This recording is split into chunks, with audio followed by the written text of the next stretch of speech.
Hello again everyone, Ken from Whittling Woods back again with another video. This will be a little quick one and we'll be doing something a little bit different today. I don't have a knife in my hand. I have a piece of willow charcoal.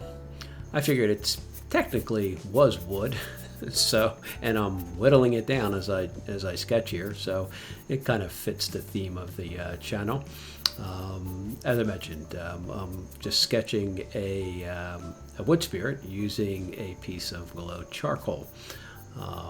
It's just basically a piece of charcoal that they make used for drawing, and it's a lot of fun. And I took a wood spirit that I had done a couple weeks, about a month and a half ago, and I decided I'd give it a shot. I'm pretty new to using this medium, this willow charcoal. This is about the third attempt at using it on something. So we'll see how it comes out. I had a little had a fun time doing it, and I enjoyed myself quite a bit. So see what you think. Basically, I kind of start off. I get the approximate dimensions of the figure of that I'm going to be sketching. In this case, the wood spirit up there. That's just a photograph of the wood spirit up on the left over there, and I'm using that as a reference, along with the actual wood spirit itself, which you saw, I believe, in the introduction. And I'm just going through. I get the basic dimensions, get the placement for where the eyes and nose are, and then some of the dark shadowed areas, the dark values, and some of the lighter values, and I start kind of finding those in the piece that I'm sketching. And that's essentially it here. I kind of breeze through this pretty quickly, so it won't take too long. And I know you might have tuned in expecting a whittling video, but I figured I'd try something a little different, maybe pique someone's interest. I had a lot of fun doing it, and I encourage you, if you want to, if you want to do something creative, and you have some old whittles, grab some willow charcoal, or pencil for that matter. Willow charcoal happens to be a little easier, a little bit messier, but you can move it around quite a bit, as you can kind of see in this picture here. I actually got the placement of the nose wrong. The bridge of the nose, for some reason, I have no idea why I placed it kind of below the eyes. I got fixated on sketching the piece, and I wasn't paying much attention, and it took me right up until the end till I finally figured out what I was doing. But you can kind of go back and shift it around pretty easily, and you can kind of see it at the end. I do that and sort of correct it. But that's all. I'm kind of going through here. You can see I'm just creating some of the crevices and cracks in the wood, and some of the highlights where the light is hitting it on the side of the figure there. I kind of have it lit up from the side, so it casts some shadows. It creates a little bit more interest in the in the subject. I'm using, like I said, willow charcoal. What I have right there is a kneaded eraser. It's our putty eraser, and that's a little pencil type eraser, Tombow eraser. It's a real fine, small eraser, and you can get little highlights and details.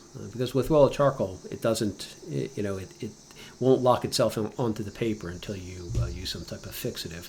So you can always go back and remove quite a bit of it. It's actually, if you're used to erasing a pencil, well, charcoal's even easier. It moves right off the paper pretty quickly.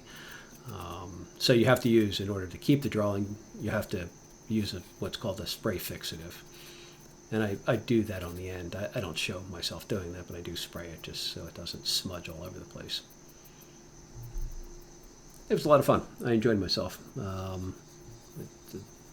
little exercise, exercising your brain and your hand a little differently than you are whittling. But I'll be honest with you, there's a lot of similarities. So I encourage people who are into whittling to give it a shot. For those days where if you're an older guy like me, sometimes your hands are aching a little bit. So you can't quite grab the whittling knife as well as you used to, so it's a lot easier holding a piece of charcoal and using that to create my figures. So like I said, it was a lot of fun.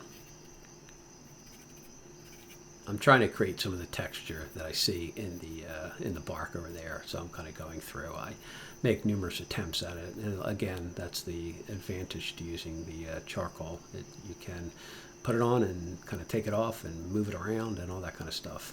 You can see it has a real nice effect.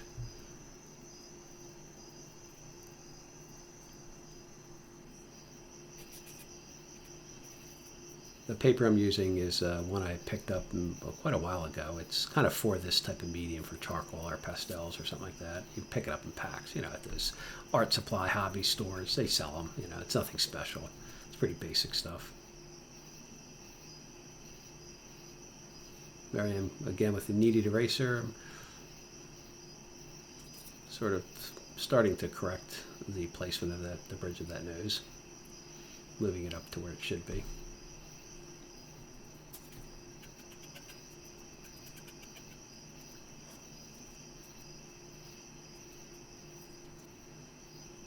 The other tool I was using, just right here, is a blending stump.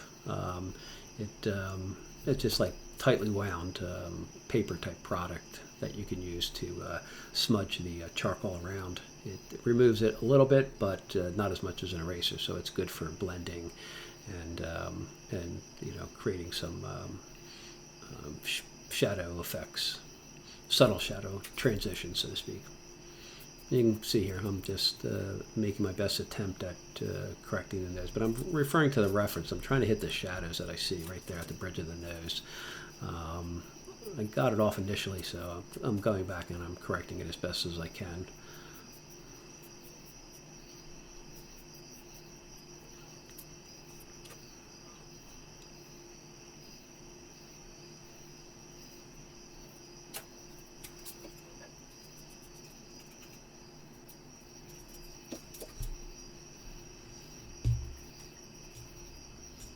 Yeah, we're moving along pretty quickly through this. Like I said, it's really, once you play around with it a few times, you learn how to use it a little bit better. I'm sure any professional artists out there are probably cringing when they see me do this, but for an old guy like me, I enjoyed myself and I had some fun. And I encourage anybody who's got an inclination to be creative to try it out. I'm sorry about the camera here. I kind of must have hit the camera. It's a little off, but we're kind of at the end of the whittle here, or the whittle, at the end of the sketch here. So I'm just kind of finishing it up. But that was it. It was, like I said, it was an enjoyable little thing. Let me know in the comments what you think. If you don't want to see videos of me sketching like this in the future, let me know that too, because I might throw a few in now and then. I did enjoy myself, and I think it's a fun little thing to do as well as whittling.